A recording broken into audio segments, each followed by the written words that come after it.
Шәһәр мэриясендә елга портын яңартуның беренче эскизларын тәкъдим иттеләр. Аларны эшлекле дүшәмбе вакытында Илсур Метшин күрсәтте.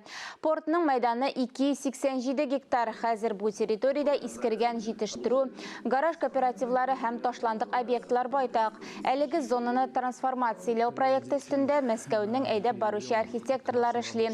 Планда 1 миллион 500 мең квадрат метр торак һәм шул кадәр үк коммерция биналарын, социаль объектларны төзү каралган. Төзекләндерү яр буена да кагыла. Аның озынлыгы 9 километрдан артык була. 99,9% территории Казани и его жителей, самое главное, отрезано от нашей красавицы Волги.